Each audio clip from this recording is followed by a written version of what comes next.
ব্রাজিলে একটি জরিপ করা হয় যেখানে ৪১% মানুষ মনে করেন নেইমারকে ২০২৬ বিশ্বকাপে জাতীয় দলে দরকার নেই কিংবা তার খেলা দেখার কোনো প্রয়োজন নেই।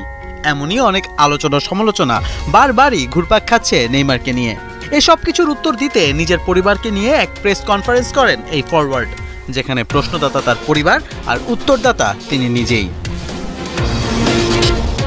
ইনজুরি এখন যেন নেইমারের বেটার হাফ, তবে এই বেটার হাফের তিক্ত ভালোবাসায় জর্জরিত এই ব্রাজিলিয়ান। কাতার বিশ্বকাপের পর কতবার নেইমার মাঠে নেমেছেন তা হাতের কড়া গুণে বলা সম্ভব। তাই তো বড় প্রশ্ন, আদৌ কি আর কখনো সম্পূর্ণ সুস্থ হয়ে খেলতে পারবেন নেইমার? অনেকে তো আবার প্রশ্ন তুলেছেন কবে ফুটবল ছাড়বেন তিনি।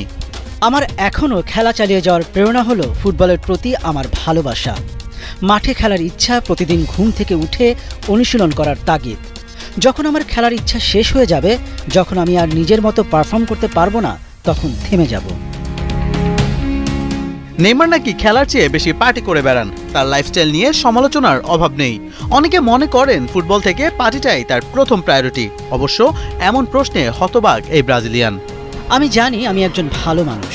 আমি চাই মানুষ মাঠে আমার পারফরমেন্সের দিকে বেশি গুরুত্ব দিক। আজকাল ইন্টারনেট এবং সোশ্যাল মিডিয়ার কারণে কেবলমাত্র একজন ক্রীড়াবিদ হিসেবে মনোযোগ দেওয়া কঠিন।